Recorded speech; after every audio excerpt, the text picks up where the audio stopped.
The Never Quit Podcast, sponsored and hosted by Quote's Jungle, with your host, Quote. Welcome to another edition of the Never Quit Podcast. In this very special episode, truly to my heart, in the studio with me, I have Junie Mae Dykes. How you doing? I'm doing wonderful, grandson. I love you. I love you more. Tell the people a little bit about yourself. I am the mother of Quentin Lanier Jones's mother, Yolanda Faye Woodworth, and I am the wife of his grandfather, Johnny Will Jones, and Anthony Dykes. They both are deceased. I am a widow, and I'm here right now. Today, we're preparing for my fifth child, 4 sons and 1 daughter that have already passed away. They were all over 35 when they passed away, and I am so grateful the way God has allowed things to come to pass. The way they started out is not the way they're going to end, and I thank God so very much for that, and especially being here with my grandson, which reminds me of his grandpa. Tell the people how much and how important faith is to you. It's what I was raised on. His great aunts, Irma and Belle Washington, helped my dad raise us, and T.S. Washington was his grandfather, and Ruth Brown was his grandmother. They both are deceased right now, and I have approximately 11 grandchildren, 6 great-grandchildren, and 3 great-great-grandchildren coming from our generation, and I'm so proud of each and every one. I didn't say I liked everything that they done or do, but I am so proud of them to be a part of it and be their grandmother. I also would like everybody to know, and this is not a brag, I know it's God, I am 83 years old. I'll be 84 on June the 8th of this year, and I'm still closed in my right mind. Don't ask any of my children about that, but anyway, I confess to be closed in my right mind, and the reasonable portion of health and strength. I don't have arthritis, I don't have heart problems, I don't have cancer, which is all in my family. I don't understand people that know the Lord would even claim those things, generation claims. I'd rather claim any monetary value, like richness, like an oil well or a farm or some property, but I'm not claiming any illnesses, not the way God has brought me this far, especially right now here being with my grandson, Quentin. Tell us what it was like growing up, where you grew up and what it was like with siblings, household, etc. Share that with us. Like I said, my mother and father were divorced, but his 2 sisters, Aunt Irma and Aunt Belle Washington, stepped in, and my dad was the first man in Kansas to be awarded 3 girls. And the reason he was able to do that is because my aunts and uncles said, my aunts, 2 aunts, Irma and Belle Washington, said that they would be there for us with clothing, with food, as women in their life, and that's what they told the judge. And the judge says, okay, I'm going to release these girls, 3 girls. It was Dolores Faye, Junie Mae, Dolores Faye, and Jackie Ann. He released 3 girls into the hands of my father with the chaperoneship of my Aunt Irma Washington and Annabelle Washington.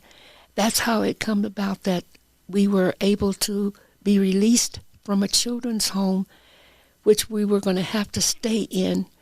And the judge honored my daddy and said, if your sisters are going to be there for you, I want them in court. I want them to come, and I want them to tell me that they're going to monitor their schooling, their clothing. They're going to be the women's in their lives.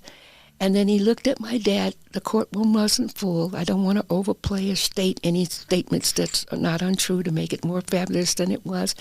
But the judge says, these 2 women, I believe them. If they've told me that they're going to be in their brother's life for these girls and be an example for them, he said, I'm going to release them to Mr. T.S. Washington for Irma and Belle Washington, the sisters, the women that are going to be there for him. And he said, and he told him, my dad, he looked down at my dad. Like I said, it wasn't a show. It wasn't for to grand play my dad to get us out of the children home. It was for real, and the judge believed it. He said, and T.S., I want you to know, I didn't say you couldn't have a girlfriend. I just said I don't want any women over them in the house but your two sisters, Irma Washington and Belle Washington. And that's how my dad monitored us and helped raise us after my mom and dad divorced. And that wasn't a sad thing because they were so real about it and so honest, and helped us keep us in Sunday school and helped keep us in church. And we were able to see the mothers of the church, the men of the church, the deacons of the church, that we were raised in good faith, not making us Christians that young, but we were raised, quit that, stop that, don't do that, or what did you say? We were brought up to respect the elders and to respect wherever we were, the church. Every now and then I would try it. I want to tell this little story. Our Sunday school teacher was Mr. Johnson, Brother Johnson, and he was teaching us teenagers, and a young man liked me, because if my daddy would have known it, wouldn't have went over very well. But anyway, this young man liked me, and what he did is, while the teacher was teaching, we knew better. Quit that, stop that then meant quit that, stop that. But anyway, he handed me the note, and the teacher, Mr. Johnson, saw him handing me a note. He said, let's stop class and see what Junie and Ralph are talking about. Oh my goodness, can you imagine in that day and time? Anyway, he took the note and he said, let me read it for you. The note said, I like you. Do you like me? In front of the whole Sunday school class. It was the most embarrassing thing for my two aunts that was supposed to be supporting us from the court and raising us right, for me to be in Sunday school in front of grown-ups who watched and saw everything at that time, for me to be showed up like that and a note read in Sunday school class. I got my allowance taken away from me for a month from my dad, and my aunts kept a closer watch on me, and so did the other members of the church. Do you think I ever did that again?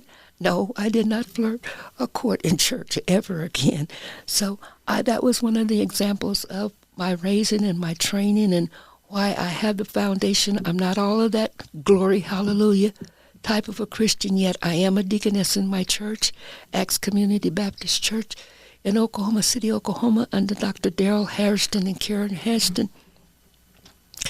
And my training come from my two aunts, Irma Washington and Belle Washington, the foundation of women in my life, how to dress, how to talk. I used to try to do this in front of Aunt Irma and Aunt Belle. They would say something to me, and I would say, huh? And they said, what'd you say, Buggy? They call me Buggy, nickname Buggy. I like June bugs. I was born in June, so they call me June Bug. And I said, huh? They said, huh? And I said, yeah, huh? And they said, say yes, ma'am, or no, ma'am. And the training was just like they told the judge that they would do when they were turned over to us with their dad, with their brother, T.S. Washington, Irma Washington, Belle Washington. They were true to their word that they were going to try to train us up as young ladies that they could be proud of, and they did do that. Beautiful story. Where was that at? What state did all that happen in? It was in Wichita, Kansas. Wichita, Kansas is where I was raised and where I went to school. What does love mean to you? What is the first time you experienced what love means to you? What love means to me is what I was shown. I wasn't told how to love. I was shown love. The love, as I just got to speaking of my two aunts, were really all my aunts on both my mother and my father's side. The love was training us up in the way the Lord would have us to go. And if they didn't hesitate about whether you liked it or not. That didn't go over.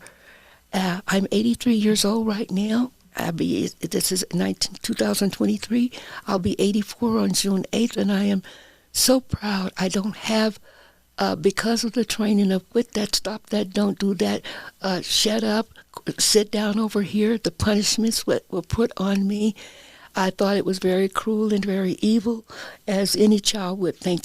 But I also knew that it was the way it was going to be. If the grown-ups were around, I was going to have to do what they said do. You were a young child around the Depression years. Can you tell us what you remember and how that affected your family? As I just got through saying that we were told to quit that, stop that, meant quit that, stop that, don't do that. I also was raised to respect my elders. I remember one incident. It's about maybe 17 miles away from Wichita, Kansas is where I also was raised, between Plainview, Kansas and Wichita, Kansas. My mother wasn't around at the time, and the neighbor knew it. That's when the neighbor could say, quit that, stop that, don't do that, and you'd better listen to him. But the neighbor saw me go into the street, playing in the street.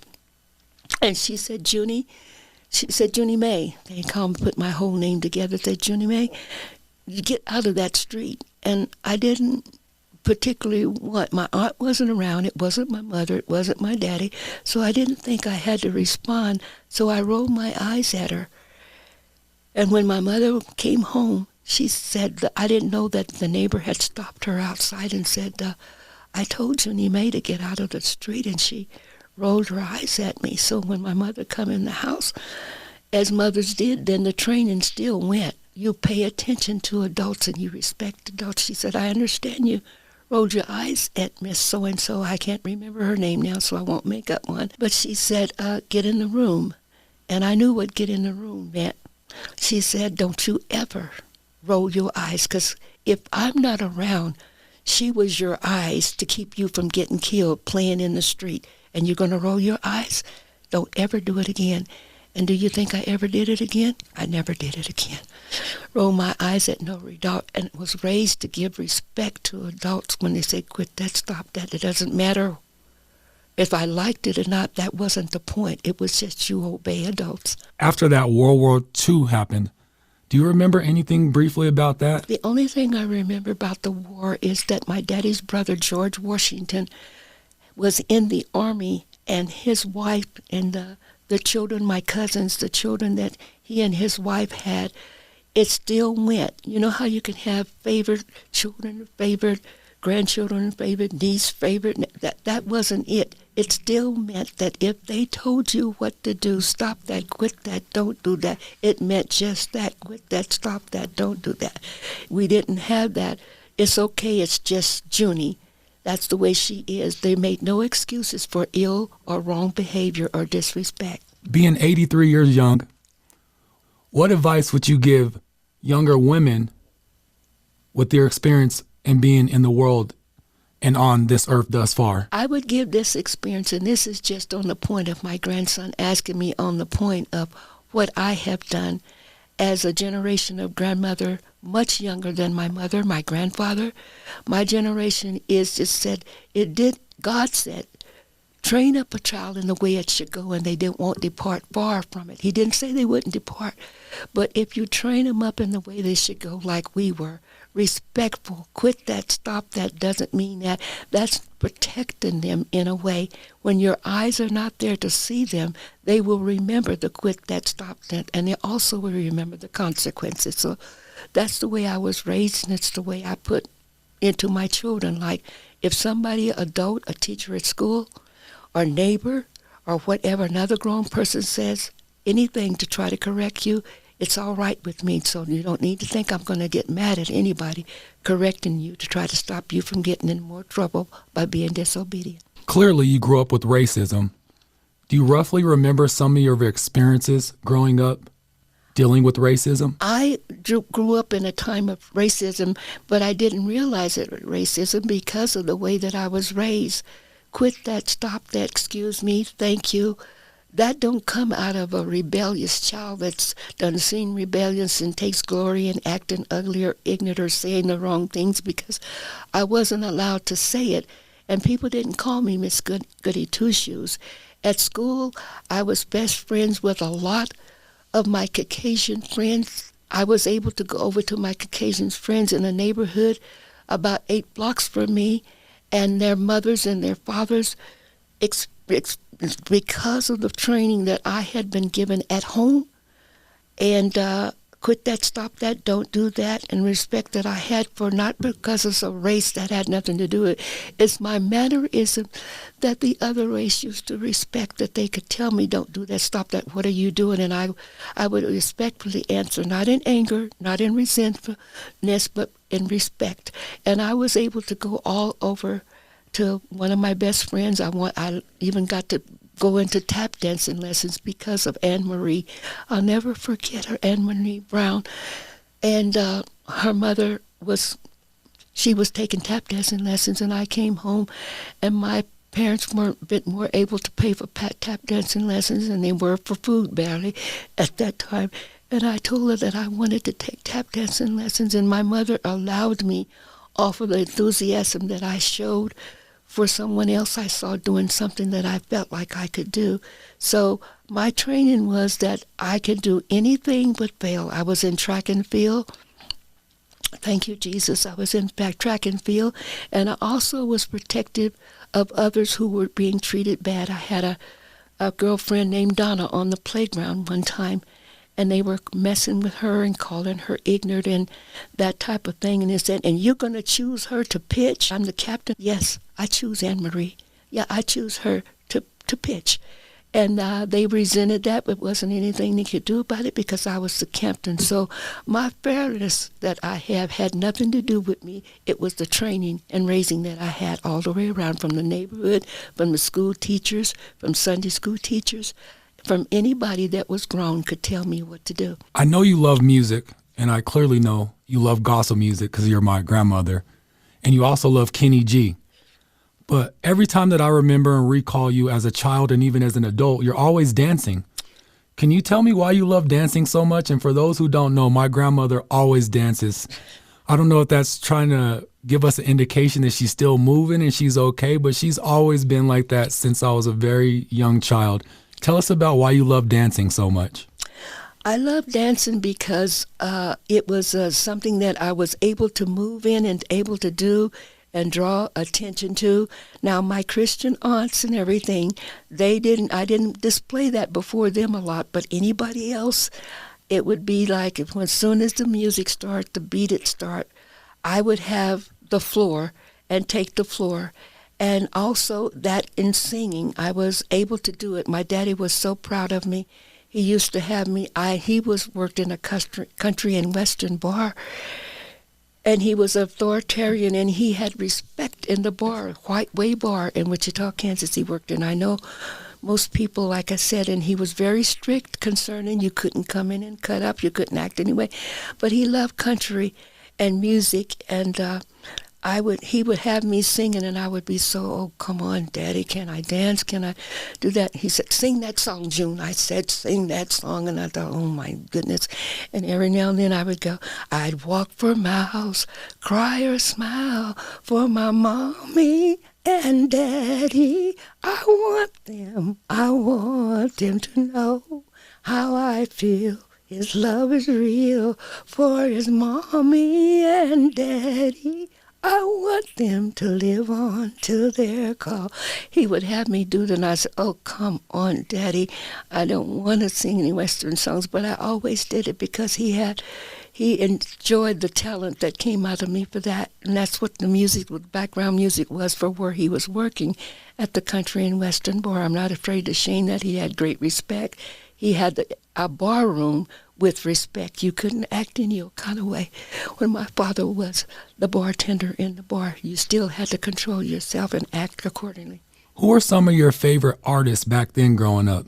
My favorite artist, and still is Shirley Seizure. She's a gospel singer. And also Dionne Warwick and the Temptations. I love the Temptations and the beat of their music, like I said. And there's also almost every gospel singer. I'm here now. I'm going to be funeralizing my 5th child, and I'm going to be singing at the funeral because he loved this particular song. It doesn't mean he was Christian, quote, but he loved this particular song. He used to tell, Mama, sing that song again. Sing that song again. And he was so far, he wasn't a Christian, but he wanted me to sing it, so I'm going to sing it when he's funeralized in a few days. But like I said, I love singing gospel, and I love the Temptations, and I love so many of the artists. And like I said, it's just a part of me, music. I grew up singing country and western, gospel, popular music. In talent shows that I went on, I would sing popular music, and I'm not ashamed of that. I'm glad God gave me the voice because I've had no lessons in learning. It's just the lessons in life that made me be able to express myself in music. When I say names like Little Richard, what comes to your mind? Dance muse, dancing, the rhythm of Little Richard, or any song that had a bit, because I love to sing, I love to dance. I do believe that I could have been on American Bandstand, which was about 40 years ago. Everything. I wished I could have been on there because they probably would have had the camera on me. And I moved in rhythm. I didn't move in moves that were seductive and everything because my dad and my auntie, they may have got to see it or watch it, and I thought, no, they're not going to see me moving like that. But I had the rhythm, so I explained it. I expressed it whenever I would dance, like I said. So that it's just music and dancing, and being a part of entertaining was a part of me, and it still is right now. Even though I'm in church, it's still a part of me, and everybody knows it, and I'm very proud of that. What is something that you're proud of thus far that you've done in your life? I'm proud of being the mother of 7 children, 5 boys, 2 girls. I am proud of being the grandmother of 14 grandchildren, 3 great-grandchildren, and 2 great-great-grandchildren. I'm very proud of that. But most of all, I'm proud of being a mother. I was always I had the mother-like spirit. I guess it was from my training. Quit that, stop that, don't do that, come here. Did you hear what I said? I have a baby daughter that passed away, my only daughter. And one time she came to me and she was passing me, and I said, "Where are you going, little girl?" And that's a saying that some African-American women or whatever do, maybe other races said. But I said, "What are you doing?" And she said, I said, what's the matter with you? I said, "Breathe like that again." I said, "Breathe like that again. I didn't know you had asthma." And she never did breathe like that. And she was her father's favorite child of the children, not favorite spoiled, but just favorite child. He loved her so much. And she would go out on the porch and wait for him to come from his second job.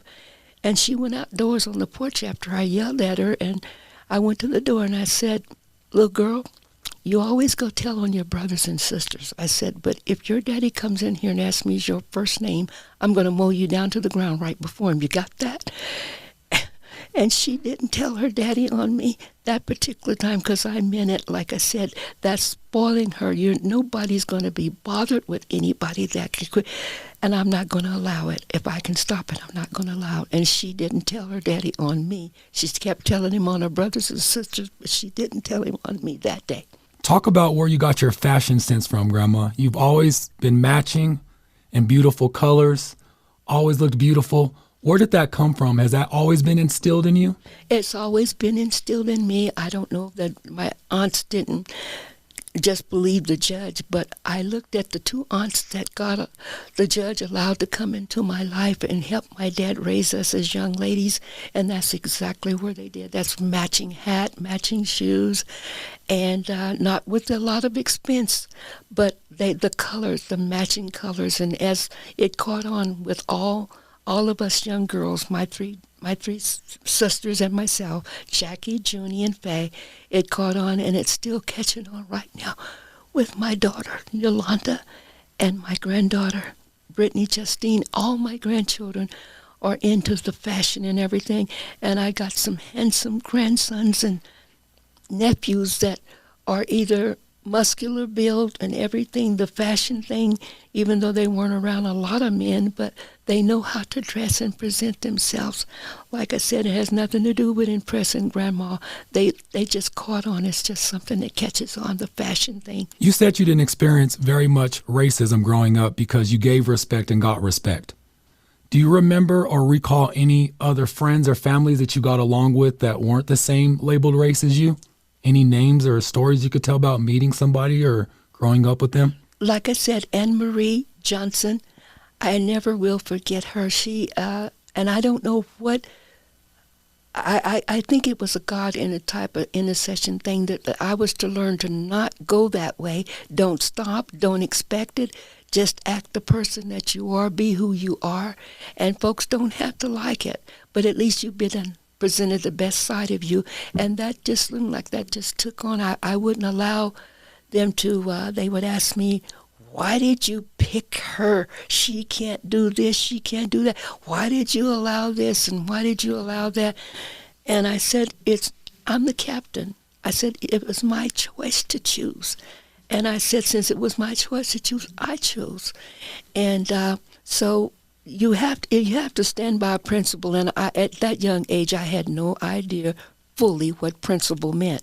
Okay? It's something that I saw exercised in my aunts and the young women in church. They were older women that we trained and we watched. I watched neighbors, I watched teachers, I watched older friends of my mom and what they stood for, and especially my aunts that the judge put in my life to help my daddy raise us. The airplane was invented 25 years ago. So travel has changed a lot. What is your favorite way to travel? Walking. Walking because of the carelessness that people have charge over the plane. People have charge on, and everybody is not subject to their rules and their regulations. I have no control over that. So I can always walk, like I said, as long as I have the strength to walk, and I have no inabilities at all, like arthritis, and even at 83 years old, I could still right now run. And I just saw God move in Quentin Lanier's mother's life today as she went and got the help instead of surgery. Right now she's able to do things that she wasn't able to do 2 days ago when I was here. So the God that we serve, he can make a way out of no way. So I charge my whole body up to what I believe in, the healing of Jesus. And I'm not against medication. Please do not forget me. If you are given something and you're told to take it, whether you know or not, don't know the Lord, be obedient to the doctor or else don't go. I'm not saying anything about physicians or doctors or hospitals, but I was taught that God is a healer also. And the only thing I've done thus far is I've tried him over some serious illnesses in my body. And I want to say this right now so that you know that I know what I'm talking about. My mother had diabetes for many, many years. And my mother also had almost $300,000 worth of heart surgery in 1992. My mother also had diabetes and cancer. She had cancer of the stomach. And that's what took her out of my life. And so when you're talking about hereditary disease, I want anybody to know, don't take on them hereditary diseases. Not that you would have the faith that I have to stand on the healing of the Lord, because he's more than able. Anybody that's raised up from the dead that can heal the blind, that God is more than able to heal your diseases, even if he has to use a doctor. So I'm not anything against doctors, but I know that God is a healer, and for what the healing that he's done in my body. And he could have done it in my mother's body, but you can only take so much illness. I mean, that would take away from any human being. But like I said, I'm looking to him for what I saw him do in my body, in my mind, and I'm not taking on any, thank you, devil, I'm not taking on any hereditary diseases. I don't care what family member had it, I'm not taking it on. Can you talk about an experience in your life thus far where you felt like you wanted to give up and you're glad you didn't give up? Yes, I can. I have been married twice. 26 years and 24 years, okay? That's 50 years of marriage. And as anybody knows about married life, not to put married life down, there are times when you want to quit and you want to give up, or you want to go along with quit that, stop that, give up. But the only reason I've been able to stand through all those years of marriage was because I was looking to the Lord, and I'm not speaking Christian-wise. You're going to be tested. If you're talking about I'm a Christian, you're going to be put to a test, and it's not God testing you. It's the enemy to make you reject what you believe in and what you stand on. And God has held me up every single time, even to the time of of a sickness in my body that I had that hardly no family member knows about, but I was about to have my 8th child, but it burst in my tomb and backed up and flooded my body and paralyzed me. And the members in my church and my next door neighbor, my best friend of 28 years, I told her to go get the mothers of the church and come pray for me. I was paralyzed from my waist down and couldn't move my right leg at all. And when the mothers got to church, my best friend was next door to me. I told her to get your 2 aunties and the mother of the church. And they said, "Are you going to the doctor?" I said, "No, I'm not going to the doctor." And I wasn't being stubborn. I had my 4 children at home. I did not know what was wrong with me, and I did not want to go to the doctor. So they called my mom, and my mom said, I said, "Don't call my mom. My mom works in a hospital, and she'll have me go to the hospital." So I didn't go to the hospital, but I waited. The prayer meeting came on Tuesday nights to people's home who weren't able to get there. And when the prayer meeting didn't start until 7 o'clock, I had the attack with the paralysis on the floor at 1:30. So I waited. They picked me up, the 4 ladies, and put me in the bed. And I said, "My husband's coming home pretty soon to go to the second job." And I told my best friend that stayed next door with her 4 children, and I had the 5. And I said, when he finished cooking my food, because if my husband sees me this sick, Mother would send me and he'll send me. Y'all act like I'm all right and y'all just come to pray for me. And they did do that. And my husband went on to his second job. And then I was waiting on the prayer band, and he told them that he believed in prayer. He wasn't saved at the time, but he believed in prayer. So he went on to his second job. And when they left, when the 7 o'clock time came, they came and prayed for me. Thank you, Jesus. And the prayer band did. And immediately afterward, I wasn't hungry. I was sick at my stomach. I was very sick. I didn't know how sick I was. When they got through praying for me, I was able to move the paralyzed leg. And I said, "I'm hungry." They said, "You're hungry?" I said, "Yes, I'm hungry." And so I said, "Some soup or something like that." And they went and they cooked a can of chicken noodle soup. I ate that. I got up. They said, "You want to get up?" I said, "Yes, I want to get up." And they said, "Where do you hurt?" I said, "I don't hurt anywhere." And they walked me to the living room. And I was able to eat and able to talk to them. And the next day, I was about 3 days later, not the next day, 3 days later, I was vacuuming and cleaning up. All the time my children were out in the yard. They didn't get to see me in that condition. I had 4 at the time. And they, right away, when I asked him, I said, "I want you all to, I'm getting ready to clean up the house." And my kids were looking at me as if to say, they know it. They didn't know exactly how sick I was. Nobody did. But they said, "You were that sick and you're still going to clean up and everything?" "Yes, I'm going to clean up," I said. "And y'all go back outside and play." And they went back outside and played, and I began to clean up, and something spoke to me in the spirit. I believe it was the spirit, and I'm not a fanatic about talking about the spirit and blaming God for something he didn't do. It said, "Go to the doctor."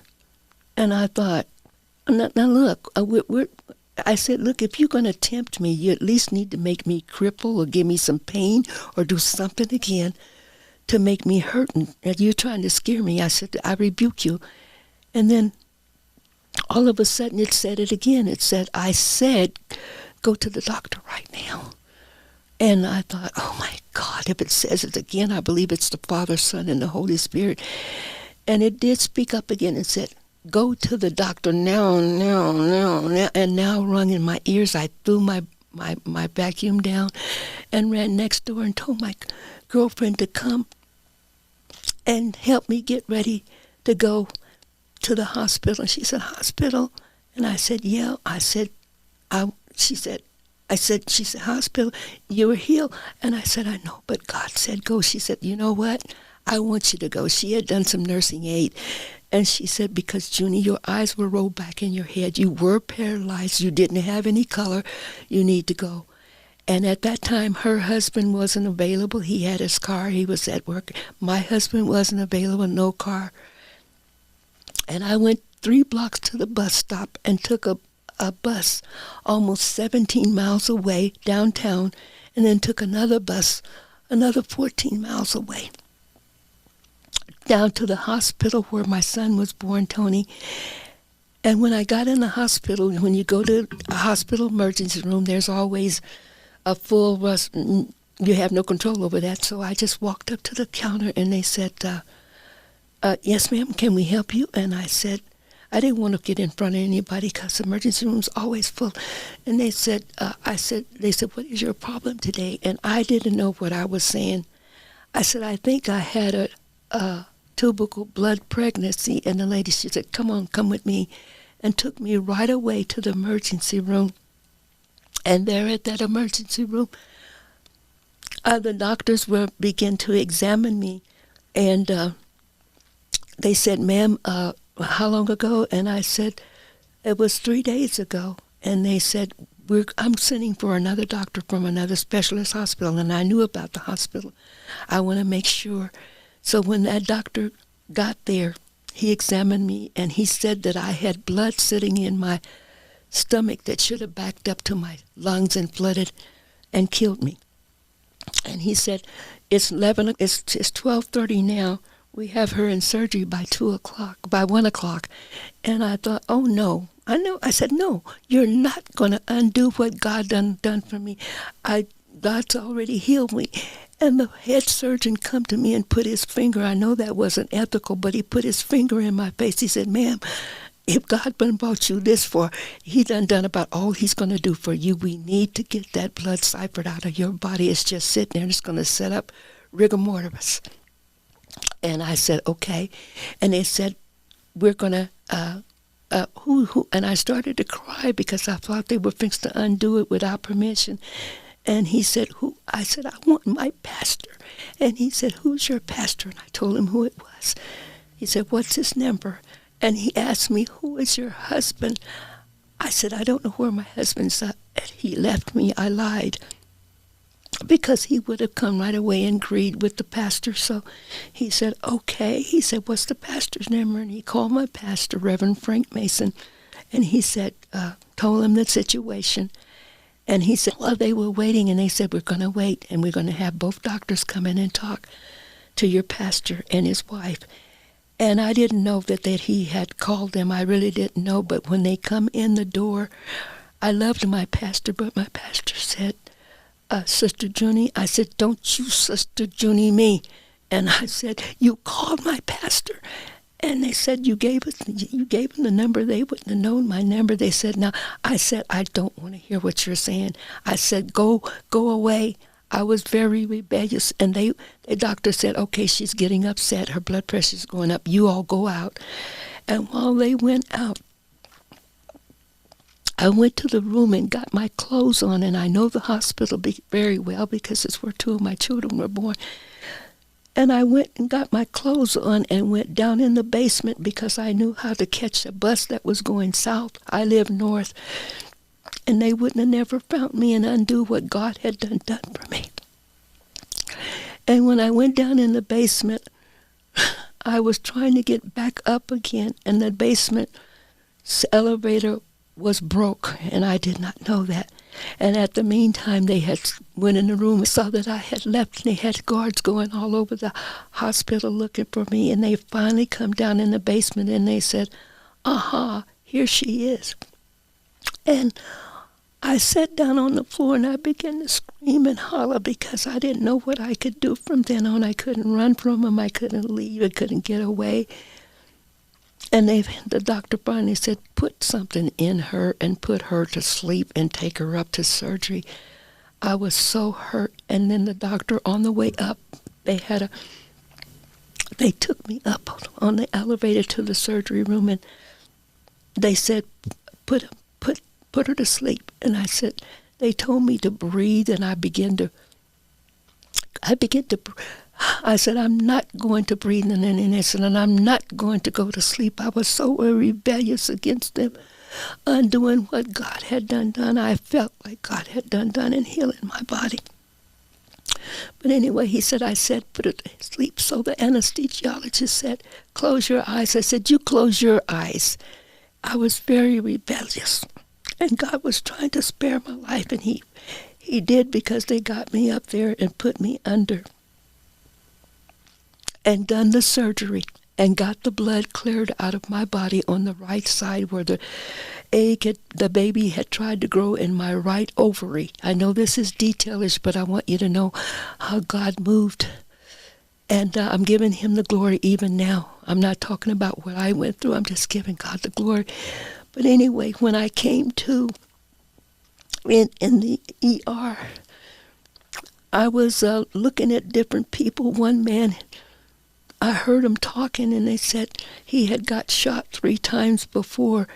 And I saw one of the doctors up on top of his chest. And they were massaging him. And I was so weak I could barely put my hands up. And I was doing my finger like that so that I could get out of there. Because I said, these people in here are sick. And then nurse said, well, you were. And then she stopped short or let me know I wouldn't have been in there if I hadn't have been sick. She said, you were pretty sick yourself. And she said, okay. And got me out of there so I wouldn't see that tragedy of them sitting up there massaging that man's heart. And I left out of there and got put into a room.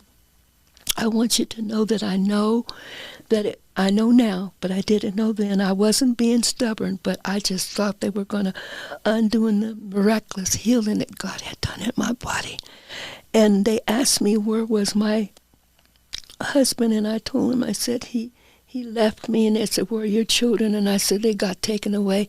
I just want you to know that God, in spite of me lying, he still brought me through it, and I haven't had any other problems in my life since God done that miraculous thing in my body, brought me through that type of a surgery and that type of emergency in my body. And I thank him for it. Even now, I thank him for it. And thank you all for listening to me. What makes you happy? What makes me happy is for that I'm able to, at this late age, 83, remember the resources of kindness and goodness that was shown to me by people who respected being respected.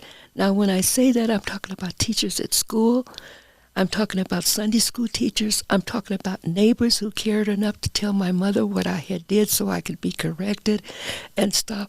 That makes me happy that the Bible says, train up a child. It didn't say make them. It said train them up in the trial. You show them. It's up to them, because God doesn't want any forced worship, any forced service.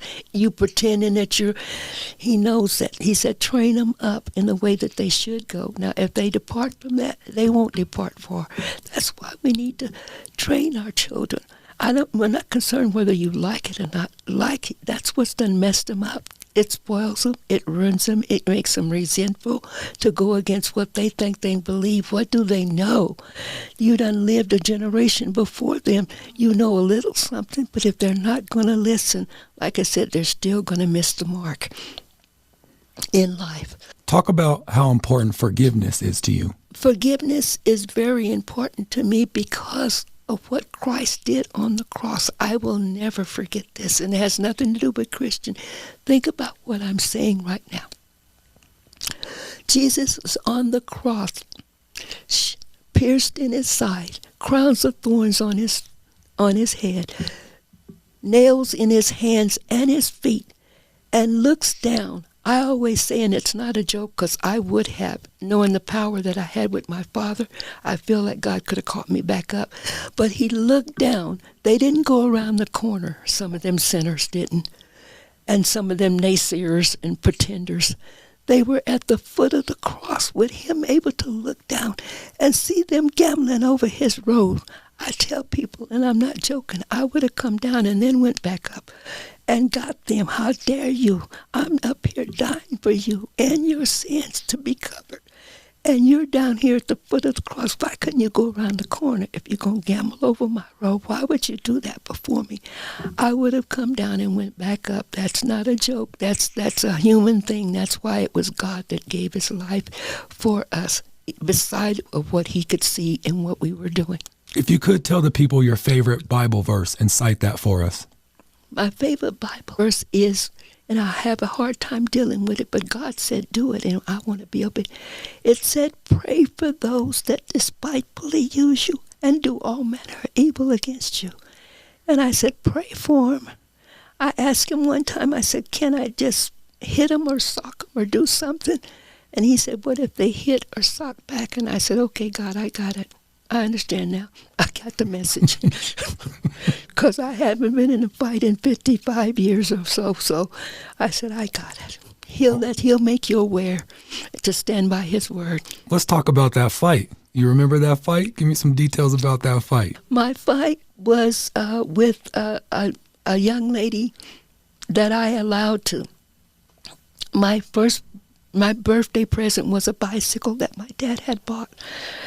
And what I did is I was so giving and allowed people to enjoy what I had got. I wasn't a selfish person. But anyway, my J.C. Higgins bicycle, some older people listening to that can look it up. You'll see that that's an old bicycle that they made, but it was sturdy. And my dad wasn't a rich man. He was a baker in Woolsworth a long time ago. And he had sacrificed and bought this bicycle for me. And my girlfriend asked me one time, not over and over, she said, Junie, can I ride? So I let her ride my bicycle, and she rode it and drove into a telephone post and shattered my bicycle. And you think that made my dad very happy? No, it did not. But I didn't get punished for it. Anything. My punishment was looking at my bicycle and me being Miss Nicey. And I can't regret that. I didn't mind sharing it, but I didn't intend for her to bust it up. So that's what I remember most about being nice and sharing the gifts that I was given. Just got it. Not. I didn't have it a whole hour and a half. I didn't even have it an hour. And I shared it with her. If you can go back to the first time you had your first child, how old were you? When I had my first child, I was 18.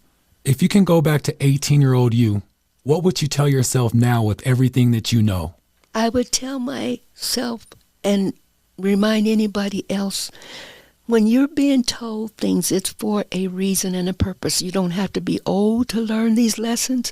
In fact, you might not get old to learn some of the lessons that have been trying to be taught to you and told you. That's why quit that, stop that, don't do that. Did you hear what I said? Or when people are trying to instill principles into your life, that you can do it. You can do it. Listen to them. Young folks, anybody listening to that, listen to it. It's for your good. They're already grown.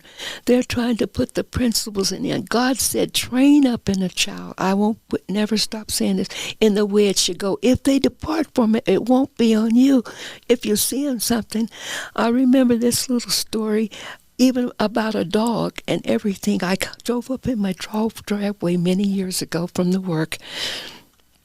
And I know from this child on a bicycle, it was a little boy, and he was in the neighborhood somewhere. I had never seen him in my neighborhood, but he lived in a neighborhood because kids at that time didn't go very far from the neighborhoods. What he was doing is he was right behind me as I drove up in the driveway across the street in my neighborhood in Oklahoma City. And what he would do is wait till a truck or car would almost be near him, and he would speed across and come right behind where I had just pulled up. I watched him do that twice. I did not know the child, had never seen him. And when he did it the third time, I said, little boy, I said, you go round the corner and get killed. You're not going to get killed in front of me. Get out in front of this. Get off and in front of my yard. And he looked at me so scary and everything. And like I said, okay, I'm gone. And he left. I don't know if I spared that child's life or nothing, but he was playing daredevil on my block with me looking at it. And how could I not say, quit that, stop that, get out of my neighborhood? I didn't say go somewhere. I said go somewhere else and get killed, okay? Because that's just what was going to happen to him with him playing daredevil on his bicycle. What's your favorite color? Powder blue. What's your favorite food? Macaroni and cheese. What's your favorite fruit? My favorite fruit is banana. What is your favorite season of the year? It is summertime because I was born June 8th. It's summertime. Yeah, summertime. Because you can always cool off. Right now, you can always heat up with the technology and everything. But the summertime, you can always cool out. And so it's June. What's your favorite lotion, or what's your skincare regimen that you go through to stay as beautiful as you are at that lovely age of 83? What regimen would you recommend to people? I would recommend that you keep your skin as you wash your skin. That's all you need to do is to wash your skin. If something comes up or irritation comes up or anything, then you can go to the drugstore and begin to live. But keep your skin clean. And another thing that will keep you looking younger, as if you don't have enough worries and cares. Not even children or grandchildren or great-grandchildren or husband or wife, don't let their problems interfere with yours. You got enough of your own, believe me, in a lifetime. You don't have to write about it. You don't have to write a book. You don't have to tell nobody. But you've got enough problems of your own. Let other people's problems alone. What is your favorite vehicle? My favorite vehicle, which I'll never have one, I shouldn't say never, but is a Jaguar. And I love the Jaguar car probably because I am not going to ever have one. I don't have one. But it's a fancy car. And if I'm going to have something, I want some part of the best that's out there. All right? Modern. Everybody says, ooh, she's got a Jaguar. Okay? Would you rather be cold or hot? I would rather be cold because you can always heat up. You can get covering. Okay? What's your favorite place to travel that you've been thus far? My favorite place to travel is Denver, Colorado, but it's only that because I lived here, but the cost of living to live in Denver anymore, that's why I'm in Oklahoma, is that you can manage to get a loaf of bread still, barely, but you can manage to get a loaf of bread, and some water. But other places, it's going to cost you. It's going to cost anywhere anymore. The inflation that's gone up, we all know that. This is 2023. But I'm talking about my favorite place would be right now where I'm at now, Oklahoma City, Oklahoma. What is your favorite choir of all times? My favorite choirs all times is the Michigan State Choir. And I love their music. I love the messages that the music sends out. All choirs send out a message. I am a soprano in my own choir, and when they all sing out, we have messages that we're going to sing. And like I said, I'm here right now this week to funeralize my 5th child. I've lost 6. The one that I had with the tubercle pregnancy, but this will be my 6th child that I have lost. But I'm going to be singing at my son's funeral in a couple of days, and it's to the glory and honor of God. It has nothing to do with no performance. I don't want to hear you did good. I don't want to hear. I want to hear because he loved the song, and that's going to be my privilege to do that, to honor his wish of the song. And he got a message out of it. He wasn't a Christian, he wasn't saved, but he got a message and a thrill out of hearing his mother sing. If you could come back as any animal, what animal would you come back as on earth and why? I would come back as an eagle, because as eagles, you can fly above the storm. As if you're a Christian, you can fly above the storm. You can elevate yourself above the storms in your life. It didn't mean that it's going to feel good or you like it or, like you're standing somewhere, say, bring it on, like you're so bad or anything. But the God that we serve is able to contain us still, even from heaven, a God that never sleeps, never slumbers. He sees and he knows it all. A resurrected God, a God that healed blinding eyes, a God that fed thousands, including women and children. I think, and a God that shed the blood on the cross for us. I think that God can handle almost anything that we might be able to go through, even in 2023. As a firm believer and a Christian woman, clearly God has spoke to you, or you've had a lot of conversations with God. Before we wrap this up, can you share one more time where he spoke to you and you lived through it to see that he was right? In marriage, I did not get divorced ever. I was widowed twice, 26 years and 28 years. And do you think, if I would be lying to you, you would be able to call me a liar, and rightfully so, if I didn't have problems and trials during that time. But there's a message that says, oh, but God. Oh, but God, if it hadn't been for God in my life, I could have made many a different evil choices on some of the things that I went through as a mother, as a wife, twice. And I'm not bragging on the twice part. One passed away, and I waited 3 years and married again. I wasn't in there just out there marrying to be married, but I was their wife. And some of the things that I went through, like I keep saying, oh, but God, there's nobody but a God that could have brought me through all that I've been through and what I'm fixing to go to in a couple of days. Nobody. That's saying nobody. It's nobody. Nobody but Jesus. How do you want to be remembered? I would like to be remembered as somebody that truly loved the Lord and showed it. Now, I can talk a good talk, as you know already from what you just heard. I can talk a good talk, but I want to walk a good walk also. I want that to be said. I don't want it to be said about me. I want it to be said she believed in God in any walk that I make, because long time ago, I could outdance you. I could outsing you. I could outdo you in a lot of ways in track and field. I was a shortstop on the baseball team. I was a forward on my high school basketball team, and I also could play touch football. But my mother found out about it, and I had to stop playing touch football because I would play it with young men. And my mother said, when they throw you down on the ground, and I didn't know what she was talking about.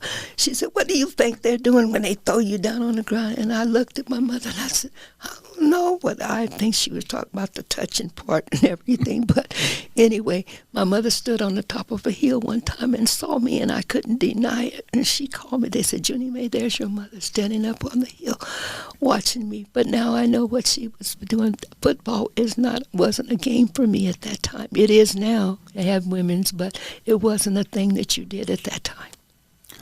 At 83 years young, I want you to give, and talk into that mic, and give encouragement to somebody why they should stay here on earth if they don't want to be here anymore. The thing of it is that it is not your choice. I'm saying this scripturally, biblically, because the Bible says it's appointed unto one man once to die and then the judgment. It's not your choice. It's not going to be your choice.